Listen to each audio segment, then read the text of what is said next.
Water is amazing, and I have with me right here, this little bottle. I have with me water from all over the world. There's water here from the Ganges River. There's water here from Kosovo, here in California. There's water here from Bridget's Well in England. There's tears in this bottle. There's tears of joy, tears of grief, tears of relief, all in this water. I'm going to spray it in this room to remind us that water connects us through space and through time.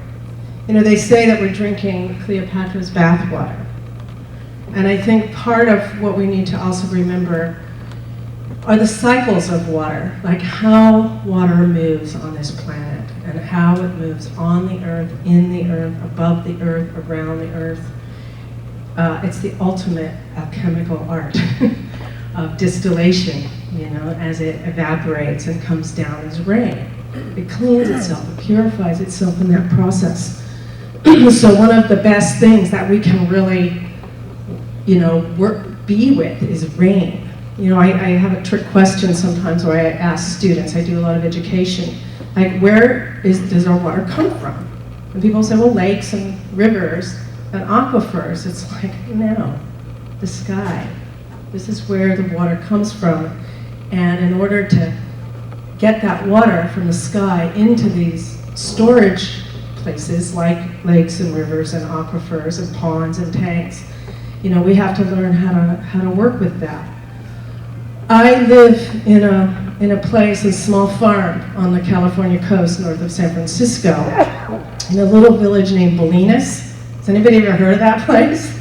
We tried to take our signs down, and I think we became globally recognized for doing that, so nobody could find us. But our cisterns are full right now. Our ponds are as high and low at this time of year as they would be at any year. And we are not suffering from a water shortage at all. And we run our farm on one pond and one dinky winky little trickle of a little spring that we purify with sand to become potable. Very simple, and we use this other incredible force on this planet. It's called gravity. And we use gravity. Gravity is our friend when we're working with it. I learned a lot of what I do through the practices of a design system called permaculture. Has anybody ever heard of permaculture? You? And it's been kind of on the side, you know, marginalized. It came out of Australia. And if you think about Australia, you know, Australia is old. It's a Gondwana land. It's ancient. And they're kind of messengers from the future for us because they have freshwater streams now that are 3 times saltier than the sea. You know, we look to Australia to see what's happening, what's the tendency where California could be going if we keep practicing the way we are. So they've also come up, so permaculture is a system that's based on solutions. And so we have a series of principles, which I'll mention in a minute, but we also look to practices all over the world, especially in similar biomes, like similar climatic conditions. Like here we live in a Mediterranean climate. Well, we look at the Mediterranean, it's like, how have they been living forever? You know, what are some of the practices we can adopt? We can also look at historical indigenous practices here. We observe nature, we observe natural systems. So I want to give a big shout out to the beaver right now. We have a lot to learn from the beaver. And may the day come when California can once again support beavers in the Central Valley. Can you imagine? I know they might drive some people nuts, but they're doing good work if we get away from our own agenda and see what they're really doing in a big way in terms of creating water retention landscapes. So that's the move, is we have to start taking all our rainwater and instead of piping and paving and draining, we don't want to be part of the drainage, we want to be part of the slow it, spread it, sink it age. So we teach running water how to walk on the land. We slow it down, we allow it to infiltrate, and we create like contoured ditches so that the water can slow down and percolate back into the earth.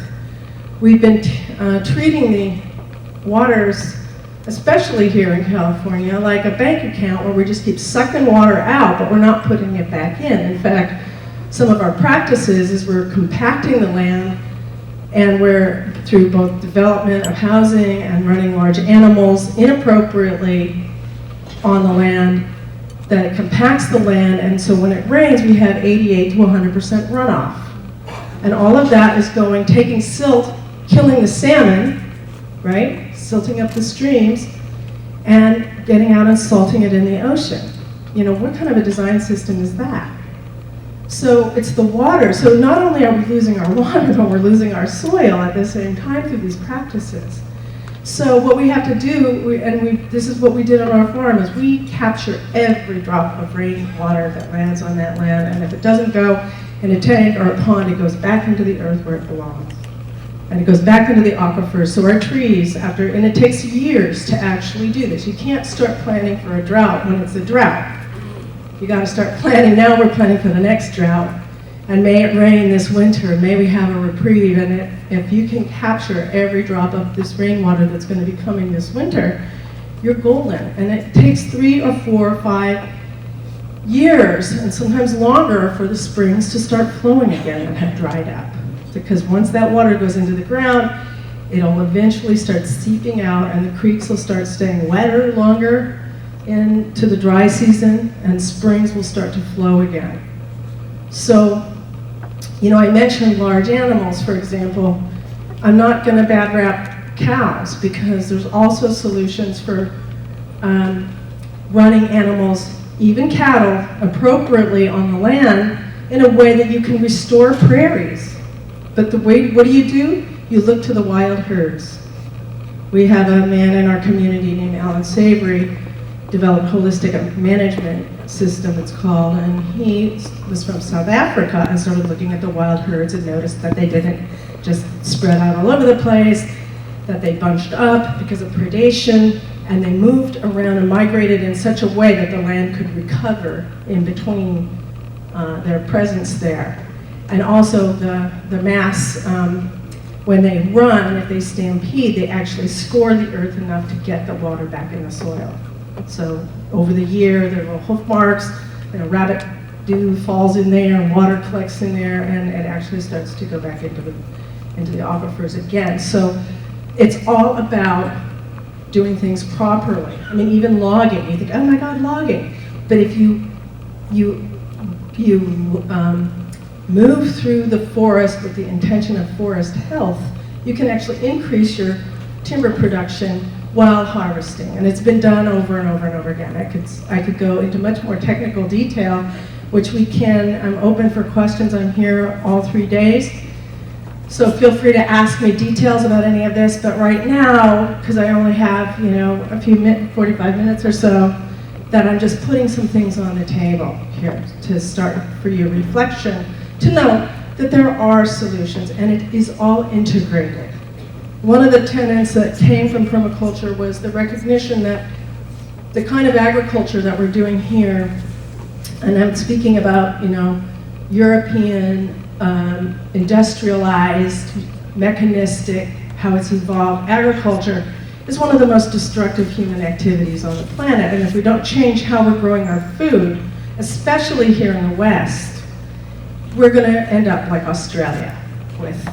I've seen land here in California that is soil as white as a piece of paper, as a bleached piece of paper, out west of Bakersfield. Some of you might know that area, the Westlands District. Crazy, and that's all from draining wetlands and from inappropriate irrigation. So we've looked at the problems, but we've also recognized that sometimes, you see the problems and the solutions can go hand in hand. I love the quote by Albert Einstein that said, a problem cannot be solved by the same thinking that created it. So part of what we're looking at here is really thinking outside of the box. Thinking, and it's going to require, I think, a huge restructuring. And this is also what's so beautiful and magical about water, is because not only can water become its liquid, it can be solid and it can be gaseous. Like, what else can do that, right? But it also transcends political, economic, social, geographical, ecological, and spiritual boundaries. It's a connecting matrix through all of these human ways of organization, if you will. And so it's through water and through conferences like this and the coming together of people that there gives me a lot of hope. You know, when I think about how devastating this drought is to so many people, especially the ranchers and the farmers of California and some of the tribes that I'm hearing are running out of water. I mean, that is really, really scary because water is life. No water, no life. That simple. But what gives me hope is that everybody is waking up now and starting to look at this. It's not just isolated groups anymore. It's more and more people are getting scared enough to start thinking, maybe we got to do something differently. And so what we've done with our farm, what I realized, and I really learned this from the land itself, is that we don't have a water shortage. We have a storage shortage. That if we can increase our storage for water, and I know it gets kind of crazy around all these dam propositions and everything like that, it's complicated, but I would hold, you know, what they do in Australia, they don't put in one giant, ginormous mega dam, they put in a lot of small catchments, that's what they call them. They don't even call them dams, they call them catchments, all over the landscape, and keep it really like a mosaic of water and land. And also remembering that I was looking at a map of California, and it seemed to me, I might be wrong, but I think it was a good 20% of California was a wetland once upon a time. That Lake Tulare was huge. And what happened to that lake? Like, where did it go? And why did it go? You know, those are the kinds of structures that we're going to look at and change, because this land wants to be a wetland if it can. And sometimes it's a matter of just getting out of the way and leaving things alone, let things recover, but it's also, a lot of times big machines created these problems, and sometimes we've got to bring in big machines to fix them, you know? And so sometimes it's doing some pretty drastic earth moving might be what's required for reshaping some of these landscapes to help them to retain the water and to get it back in the ground, which is what it was originally designed to do, especially here in California. Because without that, we have what we have. We have a growing desert that will propagate itself. You create a desert in one zone, those edges keep, desiccating the surrounding areas, and deserts grow. Just like a plant, a desert will grow. So we like to focus, there's the charismatic plumbing, like all the beautiful rivers and everything. But if you're gonna keep the aquatic systems alive, you gotta focus on the terrestrial systems. You gotta focus on the earth. You gotta get that sponge back. Stop the runoff and get the water to walk slowly as possible across the land and infiltrate back into the earth. And then we have, like on our farm, because we have this dinky winky little trickle of a spring, well, we've got 17,000 gallons of water storage. So we call it a hydraulic battery. So it's our water battery. It's our water storage. And that has saved us. Anytime we start to run out of water or get low, we just get another tank. They're $2,000. They're not that expensive for what it holds, which is completely precious. More precious than gold, in my opinion, is water.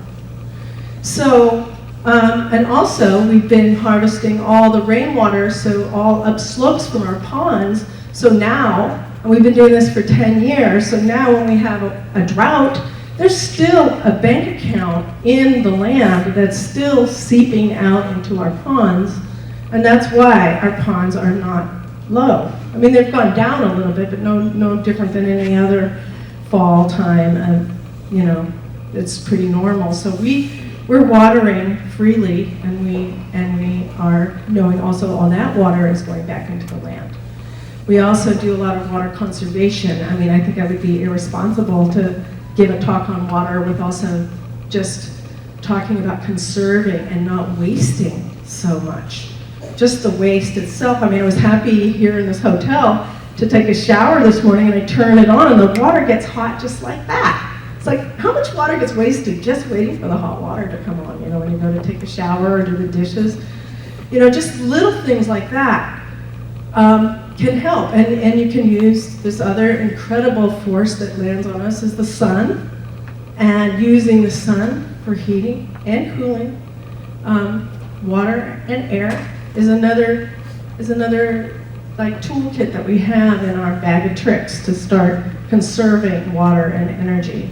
We also use mulch. We make friends with all the tree companies that come around when they're grinding up all, I've almost had a fantasy of planting fast-growing trees under electric lines because tree companies come along and wood chips are also our friend. That's the one thing when I hear that little grinder truck on the roads anywhere, I go and make friends with those people, and they come and dump wood chips off, and that's helping recarbonize the land. And then one last thing, we're looking at the whole issue of climate change and greenhouse effect, and organic carbon has been poofed out. Anytime you dig a hole or disturb the earth, organic carbon evaporates and becomes carbon dioxide, which is now in the atmosphere in excess. But we've put more CO2 in the air just from bad land use practices than from all the fossil fuels burned throughout the world of the history of humanity. It's huge amounts of CO2 goes in from plowing and bulldozing and disturbing the land in any way. And so the type of agriculture that we're doing here in the West came from Northern Europe, which is like where they have these beautiful little pitter-patter little rains all year. You don't have to irrigate. You don't get those devastating storms, although France did get one a few years ago and lost about 300 trees and killed a bunch of people. They had one California storm, and it practically wiped out parts of France. So we get these gully washers, 12 inches in 24 hours and then nothing. We have to design for that. We have to start looking at that. I have some land up in, it's in Wailaki territory, up outside near Xenia. I don't know if you know where Xenia is, but we have some land there that we did some of this work on, and in a wet, extreme winter, you can get 10 feet of rain. That what we had to plan for, because you have to plan for floods and you have to plan for droughts. But yeah, in an extreme wet season, we could get 10 feet of rain, and it all comes in like just a few rain events. And then by June, boom, bone dry. So now we have catchments, small ones. They might only be like 30 feet wide and 5 feet deep. But there's cattails, and there's ducks, and there's willows, and there's, habitat there. And that water is not doing damage. When we first got this place, it had a ginormous slide that dropped about 500 tons of dirt and rock into the Dobbin Creek area that eventually goes into the Eel River, which is also silting up, and thus killing the salmon. And it was all because of one badly placed culvert. So we got funding from the Natural Resource Conservation Service, and we pulled out the culvert, and the engineer came and said, you got to put a pipe here and a pipe there and a pipe. And I just said, read my lips, no pipes. So they call me Penny, no pipes, Livingston. But it's really kind of Penny's pipes sometimes, Livingston. But I said, can we have the support in the form of rock instead of pipes? And they said yes. And they actually went against what their engineer said in favor of our proposal. And for not very much money, we ended up with 435,000 gallons of water storage for $2,000 in bulldozer work on a pond at the very top of our land with clay in there that you could bottle and sell to France. It's super fine, like Frosty Flea's ice cream. And then we all the areas where we slowed the water down, and landed in these little catch basins, filled up, and then they run down rocks, kind of like one of those, what are those pachinko games, you know, where you try to catch the balls? Well, we kind of do that with water. So it slows down, then it starts to run down and slows down again. And then the other places where it's not too steep, we spread it out into ditches that go on contour to spread it out. And we sleep really well when we have those 10 feet a year storms, because the land can handle it. Some people thought we were nuts, but it's been 20 years almost now that we've watched this land rehydrate itself, simply because of how we formed the landscape. So I want to just also say one other thing around all of this, because we know what to do, okay? Any one of you could attend a permaculture course or look to what some of your ancestors have done, or look at what the Hawaiians have done, or what they've done in Peru, or what they've done in Israel, or, you know, there's been ways of managing water all over the world in dry areas and deserts, and like learning from those, all the peoples of the world, because this is where this water comes from, right? But what I've also learned is that the health and the balance of the land lies with the people. And if the people are in disharmony, not only with the earth, but with each other, then it's going to reflect directly into the landscape. And so what I'm excited about being at this conference and being kind of a witness is seeing people coming together as allies from all different walks of life to start uniting in response to being harmonious keystone species on this planet, which is what humans are. And the indigenous ones of California, the ancestors, were who taught me that. Because when I read the accounts of the first European settlers who came to where I live on the Northern California coast, you know, they were saying, oh, the sky was black with birds and there's game abounding everywhere.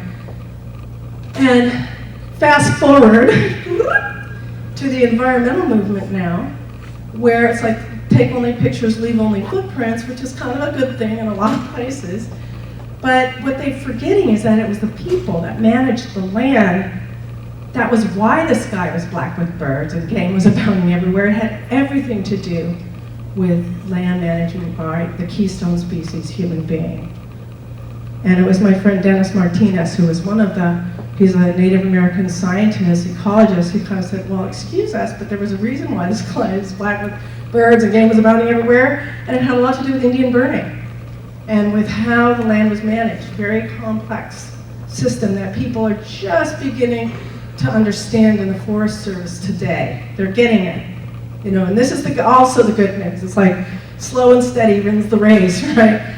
They're getting it. They're getting how forests held after they went and clear cut and planted a bunch of redwoods or dug fir, monoculture, and then 50 years later, the wood is crappy and pithy and not very good, not very high quality. They started realizing, oh, all those broadleaf deciduous nitrogen fixers have something to do with the health of the forest and the quality of the wood. So when we're looking at all of this, whether it's water, food, timber, forests, prairies, there's the quantity of everything, but there's also the quality. I call it kind of Q squared, quality and quantity together, because we also want to increase the quality of our life. And I was at a kind of a farming gathering, and there's this man he's actually a Jain from India. His name is Satish Kumar. He's a planet walker, and he walked from India, Moscow, then down to Europe. And he started a school in England called the Schumacher Institute, Schumacher College. And he gave a very eloquent talk one time to a bunch of farmers and a few elite wealthy people that were kind of philanthropists at this gathering. And this woman, I don't know why she turned to me. I was one of the farmers because we were supplying the food. She turned to me and she said, "We will never go back to living like this. We are an industrialized society." I think she was from Germany or something.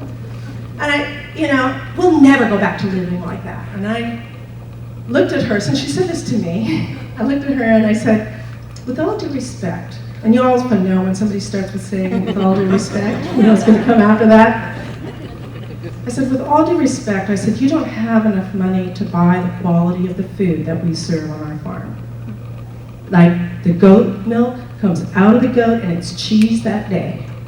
Vegetables are vibrating when it comes from the farm, you know, from the garden to our table. They're still like literally vibrating. And the nutrition is outstanding. And I said, our goal is to teach every single person who is really interested to learn these skills, to develop these skills, because it could happen in every single community. And that's why these community gardens that Derek was referring to are critically important. Because not only are they conserving water in the big picture, but they're also providing a much higher nutrient-dense food for the people.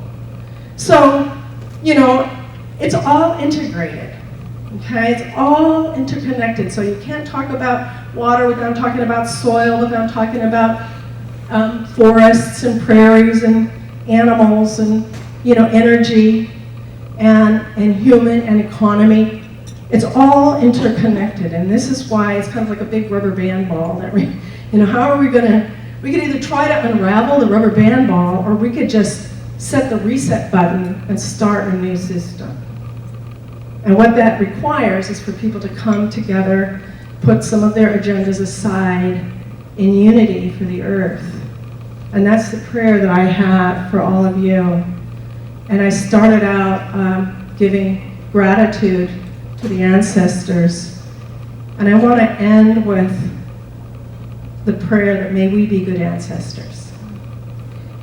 May we do things now in our life while we're spinning around the sun together that our great-great-great-great-great-great-grandchildren will thank us for. And what's the story that we're going to be telling them that's going to come down from this time that we're living in together? And so that's my prayer, and I want to thank you, and I look forward to learning a lot at the conference. Thank you.